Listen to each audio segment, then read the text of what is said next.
we're super excited at New Life that you are interested in having a mommy makeover.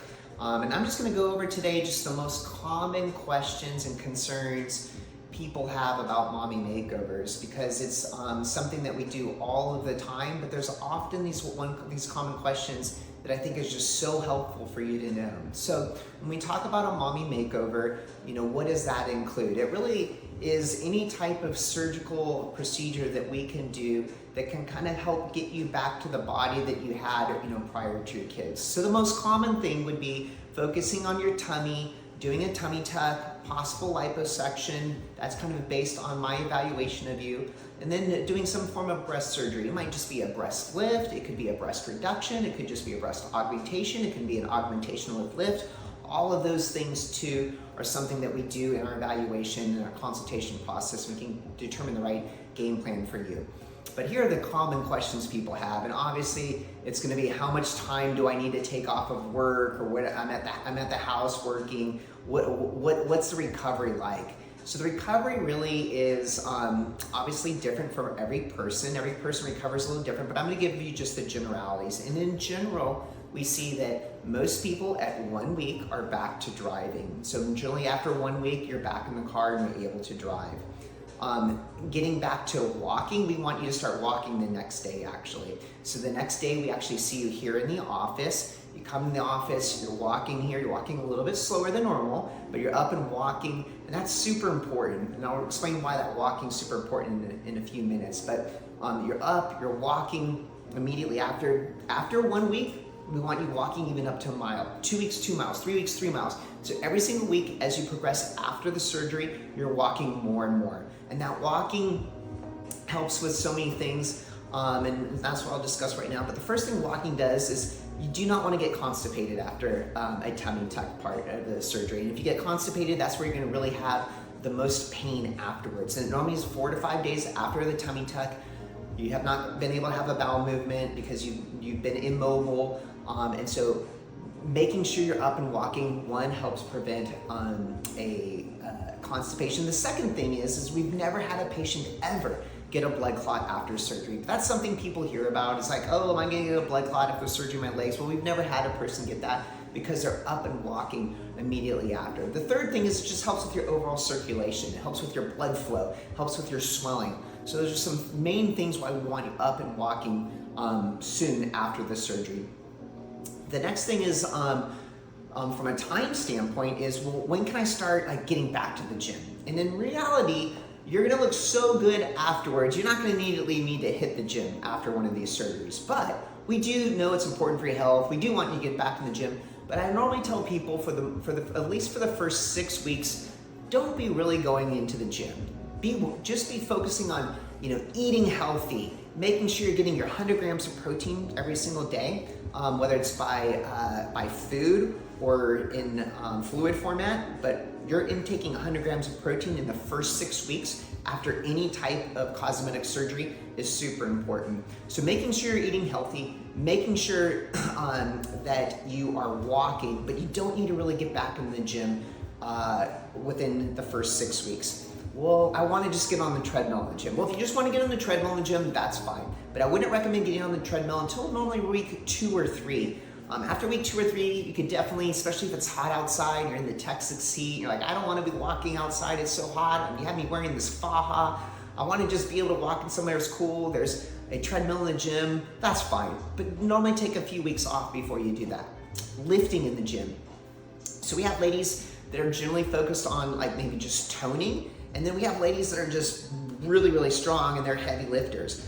I don't want you, especially if you had a tummy tuck and a muscle repair, I do not want you going strong on your core muscles for at least the first 3 months. I will let you know, depending on what we see at the time of surgery, if that's even longer. So a person that's had a massive diastasis, for example, I saw a lady in a consultation today that she had twins. One was 8 pounds, one was 7 pounds. She had 15 pounds of baby during her pregnancy. And so I already knew that she was gonna have a massive diastasis. And when you have a lot of loose muscle and I'm having to repair that during the surgery, in those situations, we can even say up to 6 months of not going heavy on your core. And so what does it look like going heavy on the core? Going heavy on the core is generally doing things like deadlifts, like doing heavy squats, like really doing a ton of sit-ups, things that are really putting a lot of pressure on those core muscles. That is something that in general you want to wait 3 months before you do, and sometimes 6 months.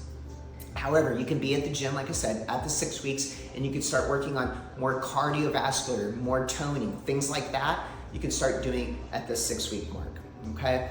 The next thing would be, it's a common one and people ask about it, and actually another consultation I'll just bring up, I did in an older gentleman today, a very older gentleman today, and he asked me, and his wife was there, and he was interested in tummy tuck, when can I have relations or sex with my wife?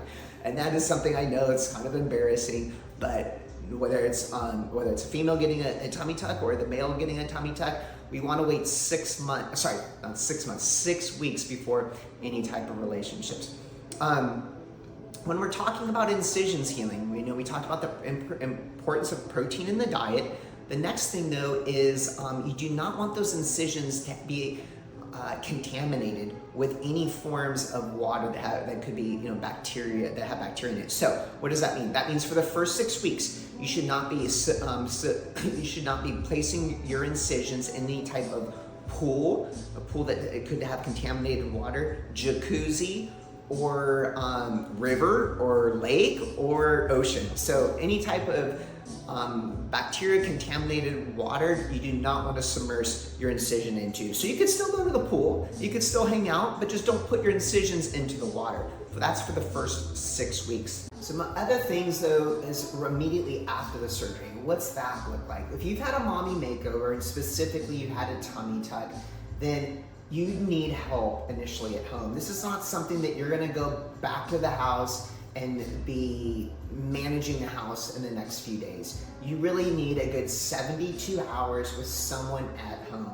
and even sometimes 4 or 5 days. Generally at the 3 to 5 day mark, you're able to manage most things at the house by yourself. Like you're able to not lift anything super heavy, nothing more than 20 pounds in the first 2 weeks, 20 pounds in the first 2 weeks, but you are able to kind of do your normal activities of daily living just at the house. You can't drive normally till 1 week, but I guess my point is that this is not something that you're coming home and even if you're single and you have no kids at the house, you need someone at the house with you to help you shower, to help you put on your clothes, to put on your fajas, to put on your garments for the first 72 hours is an absolute must, okay? Next thing is we talked about garments and fajas. Whether you're a male or female and you're getting a tummy tuck done, we do want you to wear the right fajas. And this is a commitment that you have to make. You will not get great results unless you wear the faja. And so the commitment is that you'll wear the faja for the first 6 weeks all the time, non-stop, basically 23 hours a day, you're wearing that faja. After 6 weeks, I'm fine. Some people just love wearing it all the time because they feel just so secure and it feels just nice and cozy. But after the first 6 weeks, if you want to take a little bit of time off of it, we want you to at least wear it during the daytime, and then maybe at nighttime, just maybe wear some Spanx or something like that. But for the first 3 months, we want you to wear the faja for sure. After 3 months, it's kind of up to you, and it's kind of what your body's doing. Sometimes people will continue to wear it even up to a year just because they love how they feel just nice and secure and comfortable in it. But for the first 3 months, for sure. Massage. Lymphatic massage is something it's a necessity, and you have to have if you're having a lot of liposuction done. So if you're having liposuction done, you need to have massage set up, and we'll talk to you about that, where you can go to get that massage.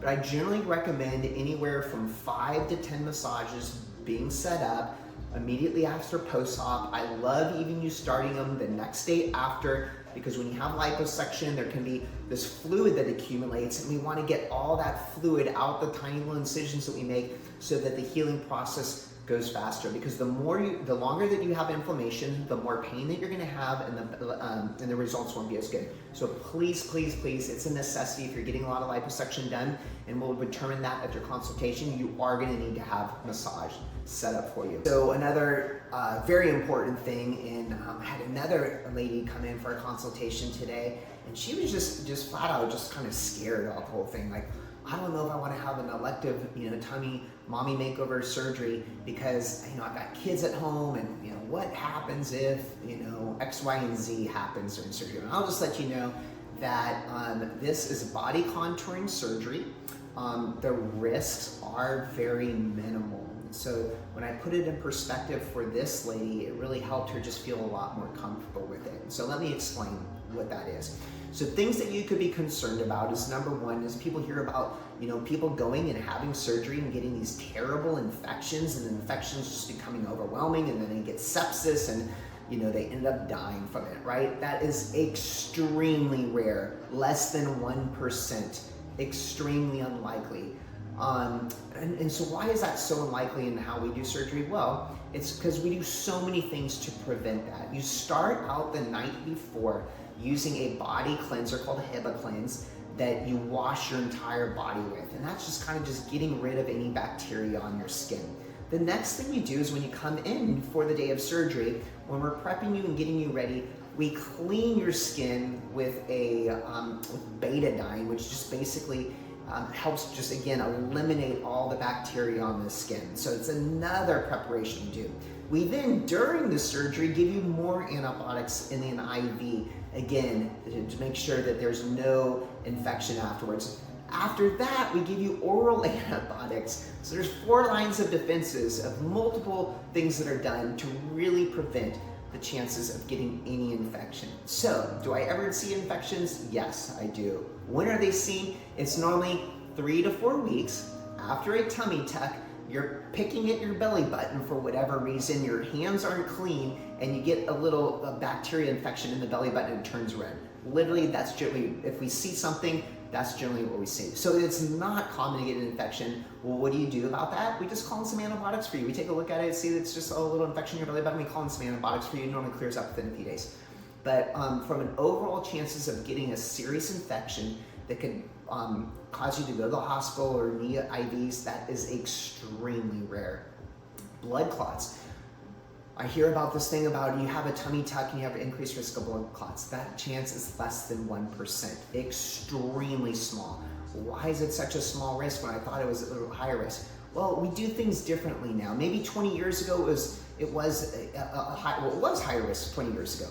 But everything from how we do our anesthesia to you're up and moving right after. We don't do surgeries in the hospital, so you're not in a hospital bed for 2 days just sitting around, not moving your legs. Because you're up and moving and we're doing our surgeries on healthy individuals, I have never, not once, had a person get a DVT or blood clot in their legs or in their lungs, ever.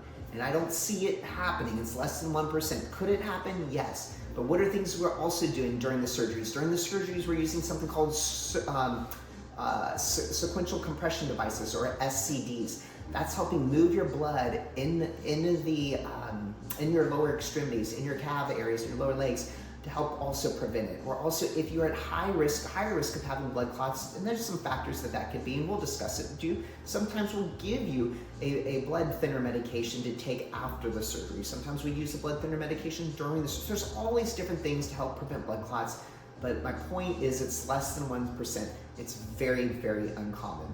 Scarring.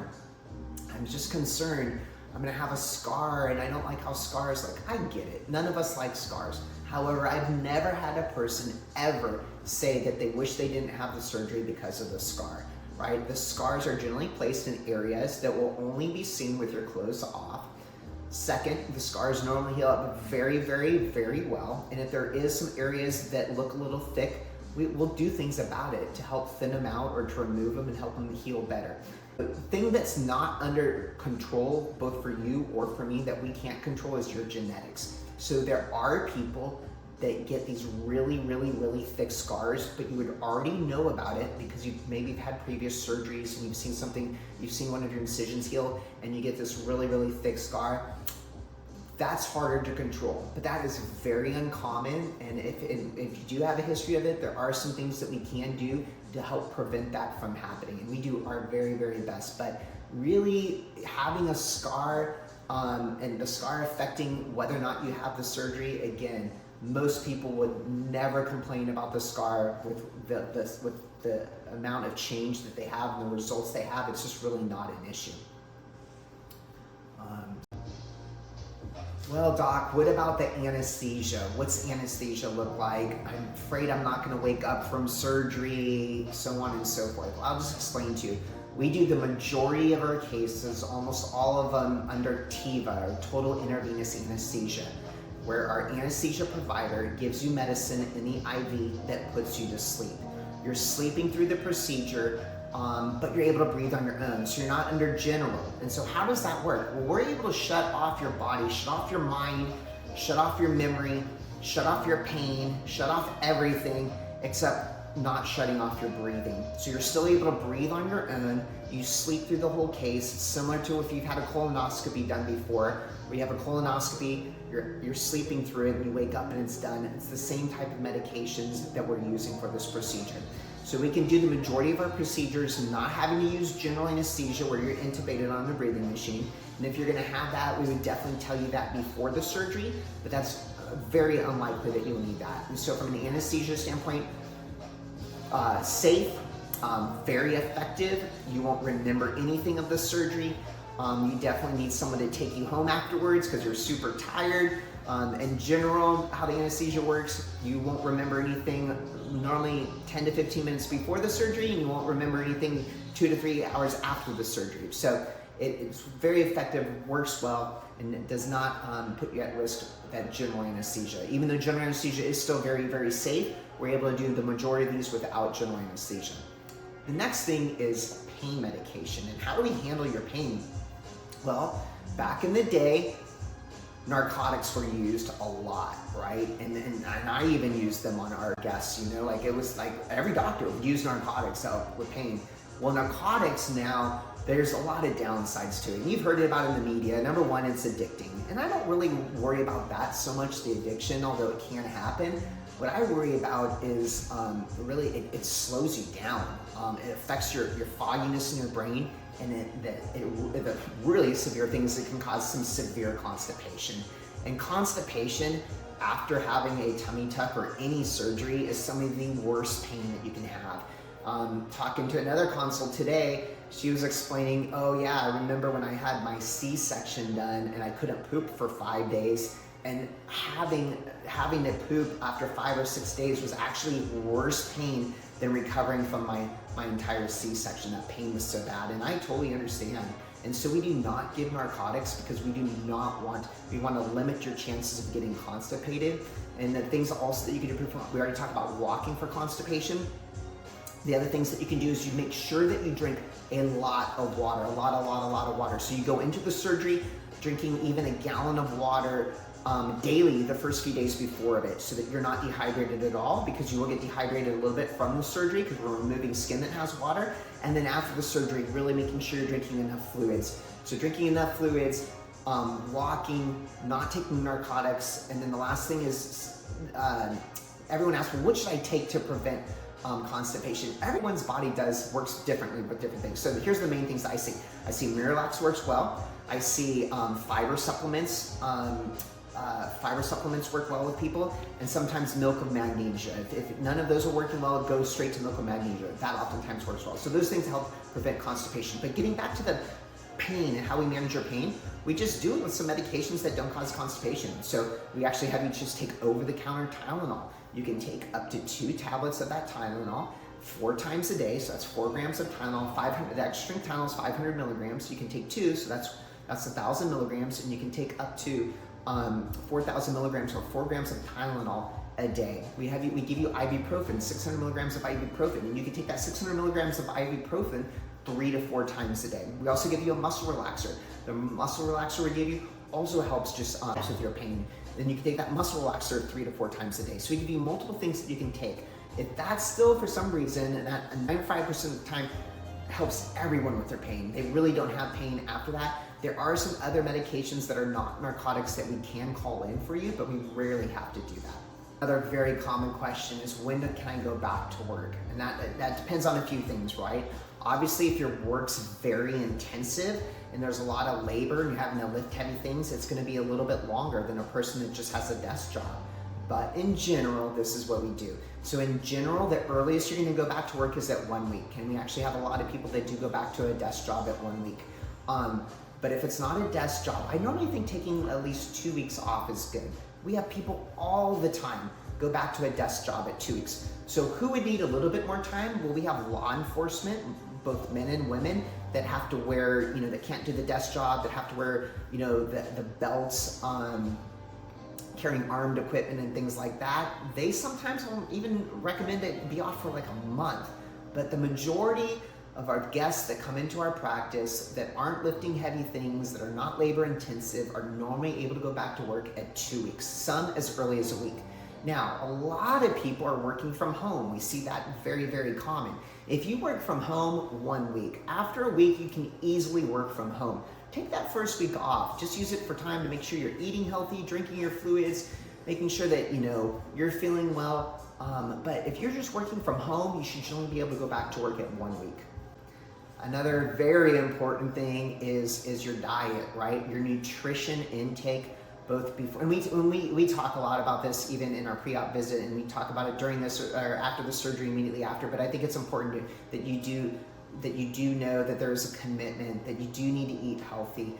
And so we really, really, really want to make sure that you're eating 100 grams of protein both before the surgery, normally starting about 1 week before the surgery and going all the way through 6 weeks after, that you're really making sure that you're eating that protein. Limit your carbs, limit things that are cause a lot of inflammation, limit dairy products that can cause constipation or anything that makes you feel bloated. Those are things that right before the surgery and immediately after surgery, you want to limit. You want to make sure that you have things in stock too. Like the last thing you do is want to get home and you haven't stocked up the fridge with protein shakes. I specifically think that Premier Protein, it's at H-E-B, it's at Walmart, it's at Sam's, it's at Costco. I think Premier Protein is a good shake. There's other ones out there, but you want to find those shakes that are normally 20 to 30 grams of protein. I would start taking it before the surgery to make sure. Some people have the insensitivity. They're very sensitive. Their tummy's sensitive to it. And then they realize that right after the surgery, when they drink it for the first time, not a good idea. So try some of these shakes before the surgery so that you know that your body's going to tolerate it well after the surgery.